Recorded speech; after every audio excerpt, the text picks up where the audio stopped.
As we're talking about MVPs, the OT, last week we talked about Abraham. Today we're fast forwarding 400 years to the life of Moses. And I think if we're all honest, we all want to be MVPs in life, don't we? Like if we just think about our funeral, I mean, I'm talking about sad stuff, but if you could like fast forward and see your funeral, you'll be at your funeral, except you'll be dead, so you won't get to hear the speeches, right? But if you could hear the speeches given at your funeral, I'm guessing all of us, if we're honest, would say you'd want somebody at your funeral to see you as the most valuable player in something in your life. Like you would want somebody at your funeral to be like, you know what? He was the most valuable piece of our family. You know, as a dad, he held it all together. As a mom, she was the MVP. Maybe a coworker shows up and says, listen, of all the people on our team, she was an absolutely MVP. You want that stuff said at your funeral. None of us are trying to live our life to get the end of it. And somebody, their speech at your funeral is like, yeah, you know, probably maybe four out of 10, what I would say, his parenting. You know what I mean? No one wants that. You don't want your coworkers coming and be like, as a boss, I mean, I would say below average, but at least I had a job. You don't want that said about you at your funeral. We all want to be MVPs. We really do. But I think if we're honest, most of us don't have a real idea how to live an MVP life. We have some thoughts. And especially as it comes to like God, like how do you get to be a most valuable player in this whole thing that God is doing? Well, I think it comes down to answering three questions correctly, which is where we're going to go today in the life of Moses. Is the first question I think you have to answer correctly to be on the MVP track is you have to decide this: whose plan is most valuable to you? Whose plan has the most value in your life? Your plan for your life or God's plan for your life? And multiple times today, I'm going to ask you just to get honest with God and not play games. And if you come to the end of the night to this morning and you go, you know what? God's plan is not the most valuable plan of my life. I value what I want to do more. At least be honest about it, okay?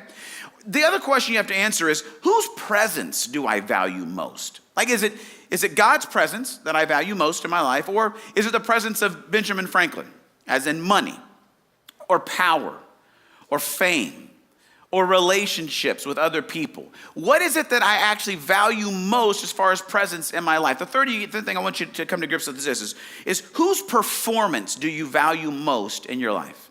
Your performance, your behavior, your life, or do you value God's performance in your life? The answer to those three questions, if you answer them right, I believe actually sends you on a path to live an MVP life.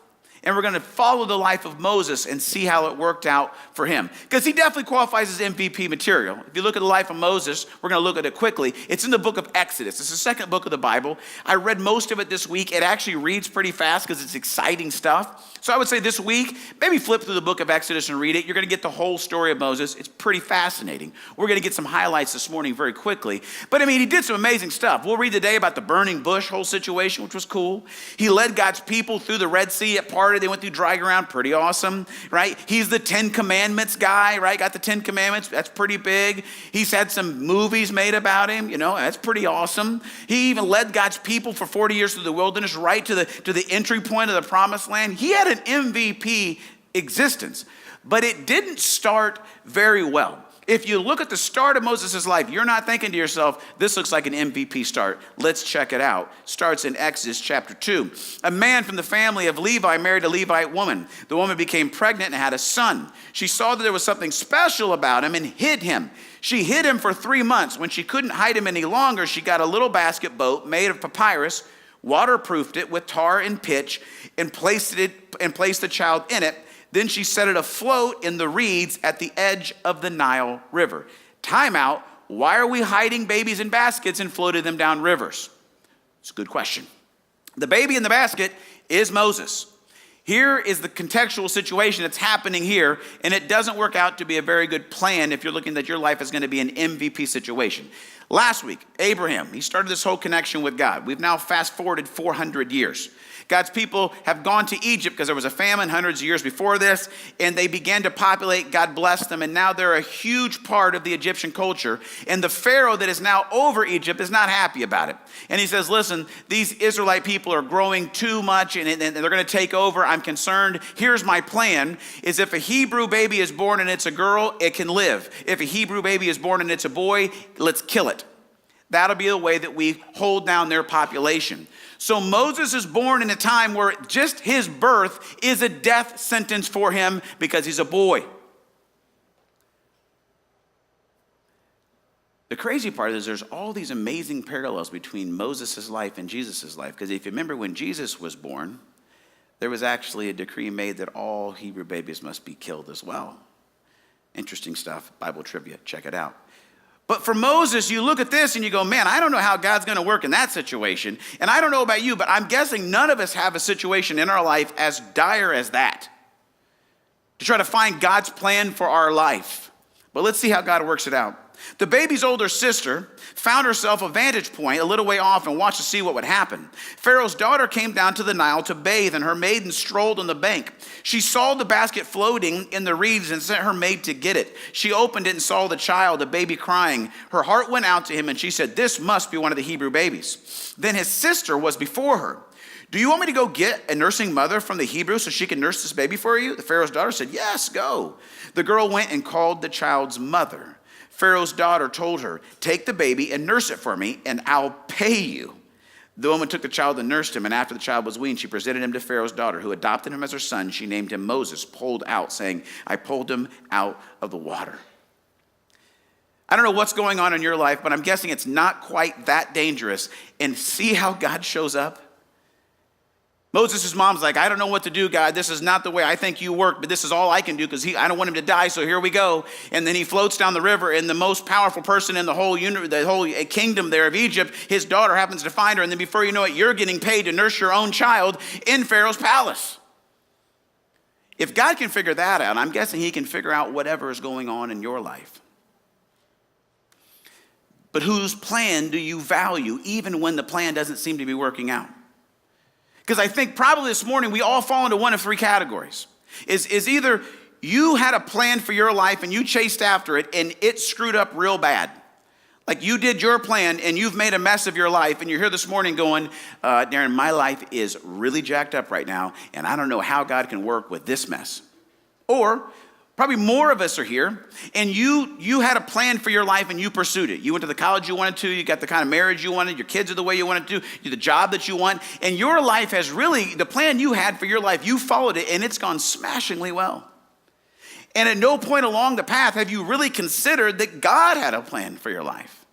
And so you're like, hey, my plan has actually worked well.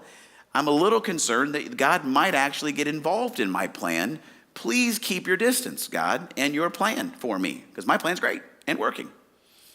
Then there might be some others of us here that you have a plan, and you've been asking God for this plan. God, I want to be married by the end of this year. I want the kids. This is the kind of job I want. This is the college I want to go to. This is the way I want this to work. I want this thing right here. God, give me this plan. This has to be the plan. God, give it to me. And God's not giving you this plan, and you're mad at him. You're saying, God, I don't value your plan. I value this plan, and I want you to make it my plan. When we do that, things get a little dicey, and they did for Moses. Let's jump back into his story. Time passes, and Moses grows up, and one day he went and saw his brothers, saw that they had hard labor. And then he saw an Egyptian hit a Hebrew, one of his relatives, and he looked this way and that, and when he realized there was no one in sight, he killed the Egyptian and buried him in the sand. Then the next day he went out again. 2 Hebrew men were fighting, and he spoke to the man who started it. Hey, why are you hitting your neighbor? And the man shot back, who do you think you are telling us what to do? Are you going to kill me the way you killed the Egyptian? Then Moses panicked. Word had gotten out. People know about this. Pharaoh heard about it, and he tried to kill Moses, but Moses got away to the land of Midian, and he sat down by a well. The Bible doesn't say this. And so I'm making this up. I just want you to know this. It doesn't necessarily say this in the Bible, but I could see it being the case for Moses here, maybe. He grows up in Pharaoh's palace. He sees how God's people are mistreated for his whole life. And I just wonder, maybe not, but did Moses have a moment before he went out and killed this Egyptian where he thought to himself, I'm going to help God. I've got a good plan that might be better than God's plan. I'll go out and I'll save God's people and I'll do it one Egyptian at a time. Maybe he didn't have that thought, but maybe he did. Have you ever had a good thought that wasn't a God thought in your life? And you went after a plan and then realized, oh boy. If that's you this morning, here's the good news. Even if you chased after a good plan that wasn't God's plan and it jacked up your life and you're like Moses, you've escaped, you're sitting by a well thinking there's no way that I'm on an MVP plan. God can even work in that. We had a chance to sit down with Joe Reitz, a great MVP here locally, went to Hamilton Southeastern High School, was an all-star there, went to Western Michigan, then got drafted and played 7 years for the Colts. And he took some time this week to just talk about this MVP life and what it means to trust God's plan. Check it out. Hey, we want to welcome you here at Mercy Road Church, and I'm excited to have Joe Reitz, offensive tackle for the Indianapolis Colts for a number of years. He's got to work with a lot of incredible NFL players, and he's coming to talk to us a little bit about his faith as we do week 2 of our MVPs of the OT teaching series. So, Joe, thanks for doing this, man. And thanks for having me. Yeah, I'd love for the viewers, everybody to get to know you a little bit. I know everybody probably is familiar with you watching you on TV, but you played for the Colts for how many years? 7 years. So I played 2010, 2016, and retired, in March of this past year. Okay, so for 7 years, you got to play with some of the greats out there. The quarterbacks who all did you get to play with? Yeah, so I came in and, Peyton Manning, Dwight Freeney, Dallas Clark, Reggie Wayne, all those guys are part of the team. And then in 2012, we transitioned. Coach Pagano came in, and then came in Andrew Luck and T.Y. Hilton and, Dwayne Allen, Kobe Fleener, Jack Doyle, and all these guys. So I was really lucky to kind of be a part of 2 eras with the Colts and play with some really good people, win a lot of games. Never made it to the Super Bowl, right? That's the one regret I wish I would have been. Just there after the 2006. The furthest I got was the AFC Championship. That was the infamous Deflategate game. So that was the furthest game, that I played. Wait, do you have any research? Did you ever touch the ball? Did it feel a little? I don't. I like to tell people, though, the Patriots won the Super Bowl that year. If they didn't deflate the footballs, that might have been our ring, we're wearing. So that's okay. Life isn't always easy. Right. And you shared a little bit about getting cut by the Ravens. I'd like you to talk a little bit about that. Today we're talking about Moses, and I just can't imagine being faced with the things that Moses was faced with and the leadership that he demonstrated through that. And I think a lot of us are faced with a lot of difficulties in life, and getting through those moments, a relationship with Jesus is really the difference maker for me as a pastor. So talk about, what did that look like when you went through a difficult season with the Ravens? Yeah, and it was tough. So I was in Baltimore in 2008. The first year I was on the practice squad. I got surgery on my shoulder.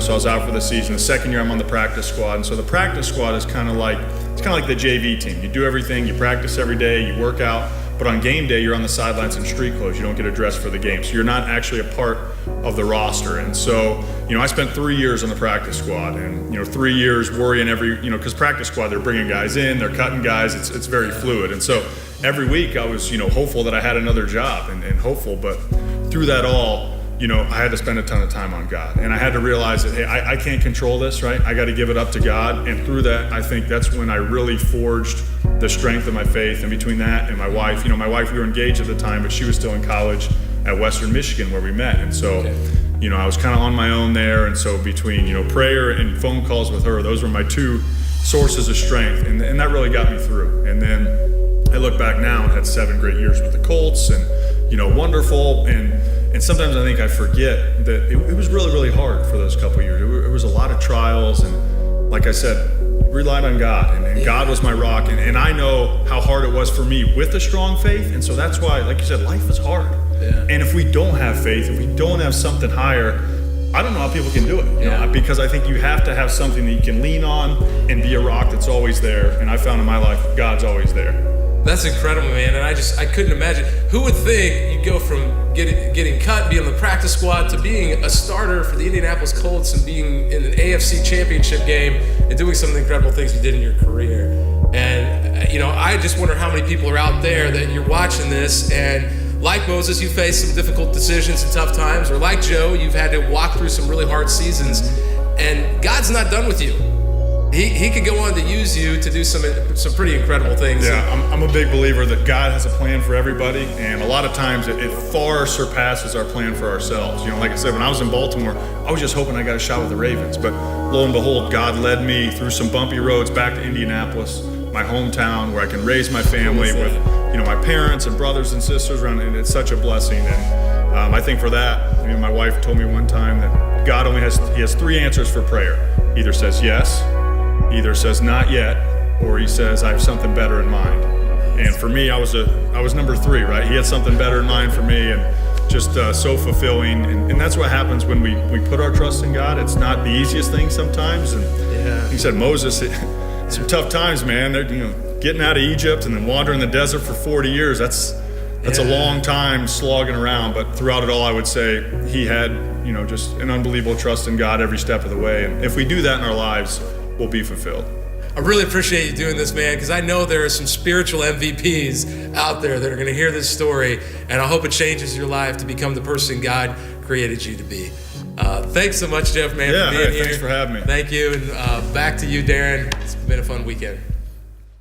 So wherever you're at right now, maybe it's a really dark time and you can't see God's plan anywhere near where you are.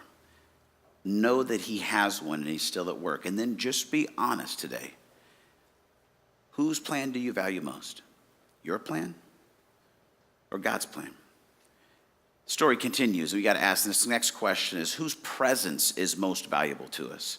Jump back into the story with Moses. Moses is now shepherding the flock of Jethro, his father-in-law, the priest of Midian. And he led the flock to the west end of the wilderness. He came to the mountain of God, Horeb. The angel of God appeared to him in flames of fire blazing out of the middle of the bush. And he looked. The bush was blazing away, but it didn't burn up. And Moses said, "What's going on here? I can't believe this. It's amazing. Why doesn't the bush burn up?" And God saw that he had stopped. So God called to him out of the bush, "Moses, Moses." He said, "Yes, I'm right here." And God said, "Don't come any closer. Remove your sandals from your feet. You're standing on holy ground." Then he said, "I am the God of your father, the God of Abraham, the God of Isaac, and the God of Jacob." Now remember, we're 400 plus years removed from Abraham. And so why is God saying things like this today? Why is he saying, Moses, I'm the God of Abraham, the God of Isaac, the God of Jacob? I think because what God is saying to Moses is Moses, listen, I am the God who is present and has been present. He's establishing the importance of his presence in his life. Hey, Moses, here's the deal. I was there 400 years ago. I'm still here now. And guess what? I'm going to always be here. So he continues.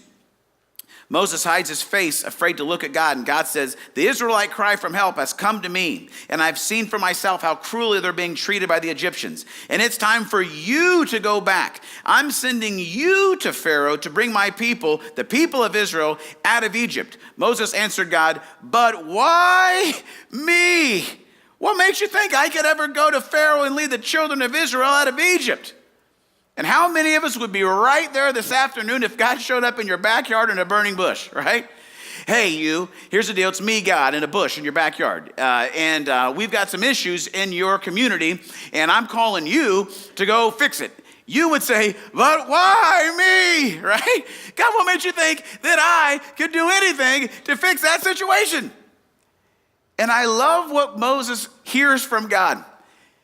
What we'd like God to say is, listen, Moses, you're awesome. You're going to be able to do it. Here's all the reasons that you're great and your abilities and your talents, and it's going to be great, and your weaknesses don't matter. You're awesome. Moses, go. God doesn't say that. Moses says, why me? What makes you think I could do anything? And God says this, I'll be with you. Excuse me? Could we get a little more than that? Yeah, no. I got you. I'll be with you. And it's at this point that all of us have to make the decisions of whose presence do I actually value most in my life? God's presence in my life or everything else? Because in this situation, God doesn't tell Moses, it's all going to work out. I'm going to take all your weaknesses away. It's great. So no, just I'm calling you. You are my solution to this problem, Moses, and go, because guess what? And hey, I'll be with you.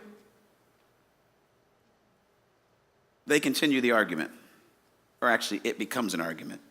God says, hey, listen, Moses, all right. This is going to be proof that I am who sent you. When you've brought the people out of Egypt, you'll worship them right here at this very mountain. Then Moses says to God, okay, well, suppose I do go to the people of Israel and tell them the God of your fathers sent me. And they ask, what is his name? What do I tell them?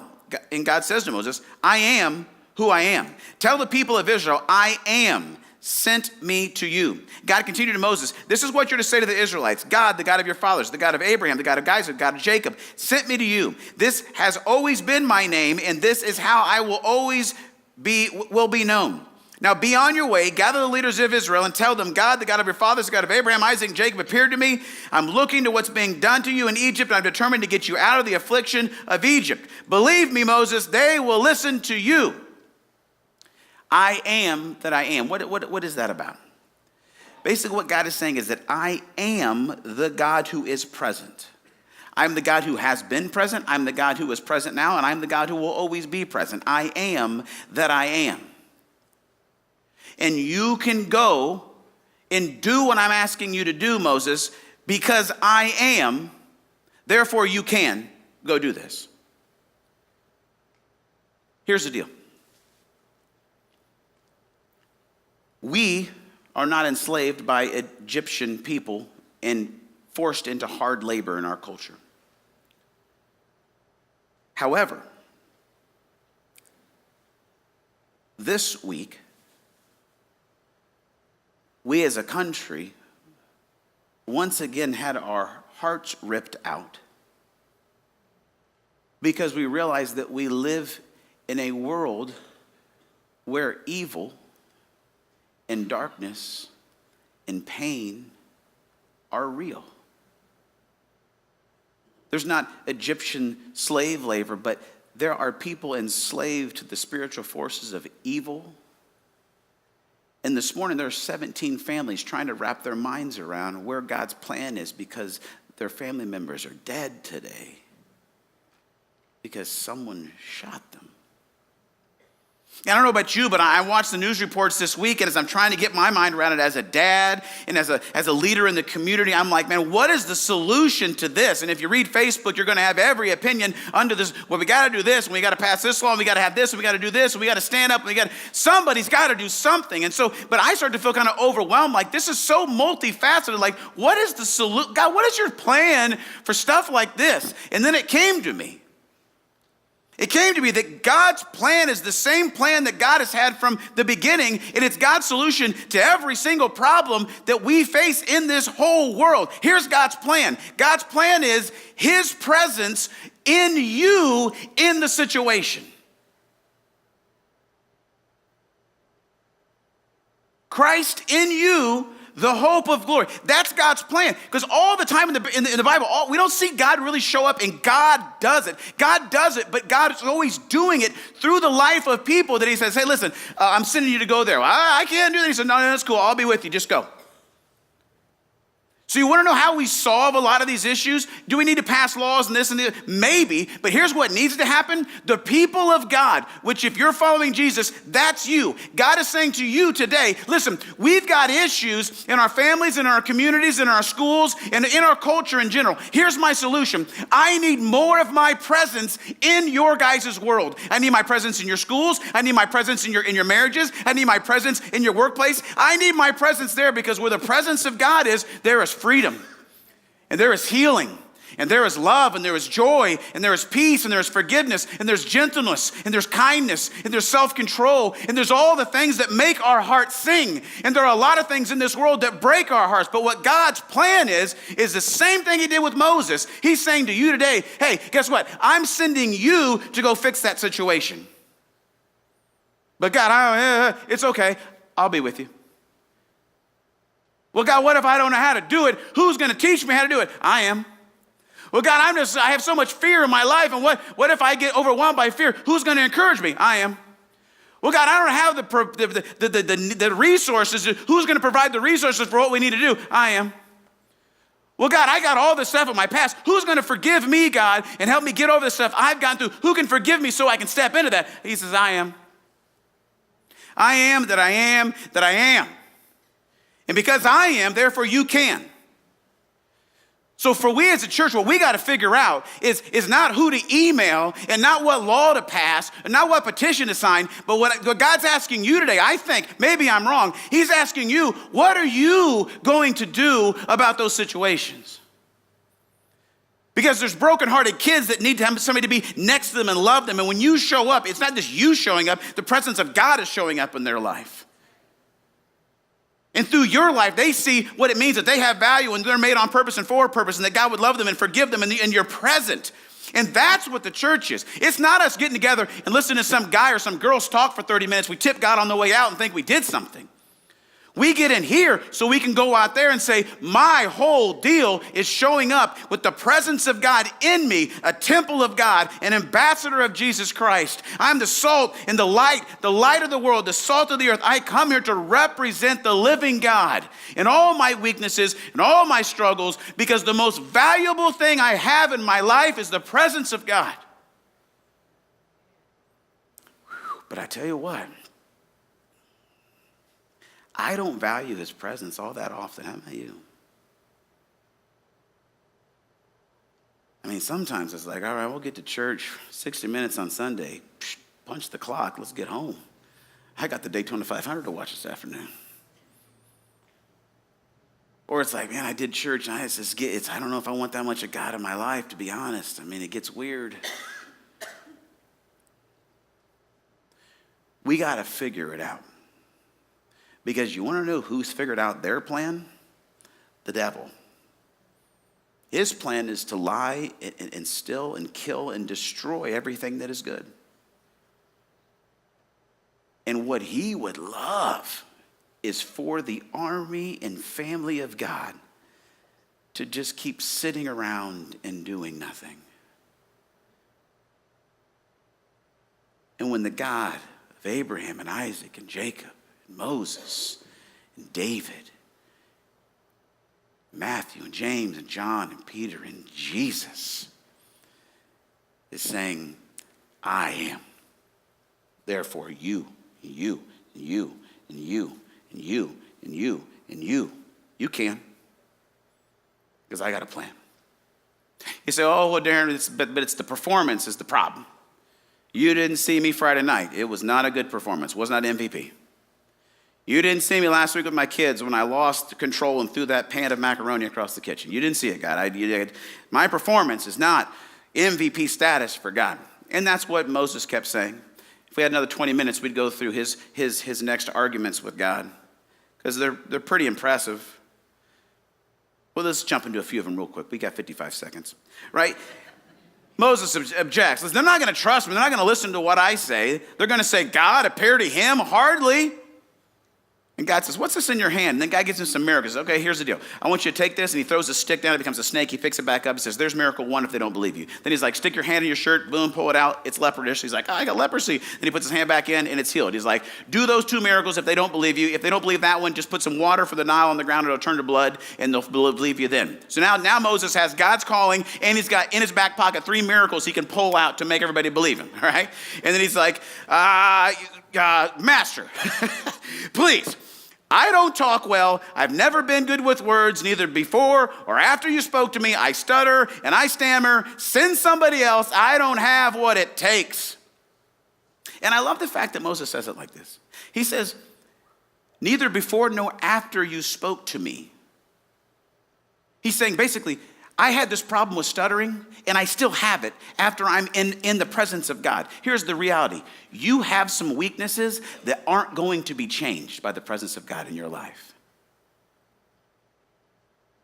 And God says, I know your weaknesses, but what I'm telling you is my strength is made perfect in your weakness, and my grace is sufficient. Because what the most valuable thing, if it's my presence, I don't care about your performance and your weakness. I'll take care of it. Listen when he says to Moses, I stutter and I stammer, God. And God's like, and who do you think made the human mouth? And who do you think makes some mute and some deaf and some sight and some blind? Isn't it I, God? So get going. I'll be there right with you and with your mouth. Oh, please, send somebody else, he says. And then God gets angry with Moses. He says, don't you have a brother? And Moses says, well, get your brother Aaron. He talks well. Fine, Moses, I'll tell you what to say. You tell Moses, he'll say it. Let's go. And the crazy part is that shortly after this, somewhere in the middle of the 10 plagues, read the story, it's in Exodus, it's great. It's like Moses stops whining and complaining, and he just starts obeying. It's like he finally bought into the plan. It's like he finally began to value God's presence. It's like he got past of his performance and stepped into what God was doing. And here's the great news, and we'll close with this. You and I, because of the time that we live in and the covenant with God that we live in, is actually a better time to serve God than it even was for Moses. Because here's the deal. We don't have to worry, and our merit to be an MVP in God's kingdom isn't based on our performance, it's based on Jesus's. And here's the cool thing about Jesus. He did it perfect. Because of Jesus and his life and his teaching and his death and his resurrection, now every single one of us have confident access to the Holy of Holies, to the very presence of God, that his Spirit would fill us, that we would be temples of the living God, to move out and to go out with his authority and with his power and as ambassadors of him. Because Jesus did it perfect, we can then step into this and actually follow God's plan, live in his presence, and our performance is not what God's looking at. God's saying, hey, listen, because my son Jesus did what he did, I am present, and therefore you can. So we're going to close right now. We've got a few minutes to worship together. And here's the deal. Here's what I want you to do during these times of worship.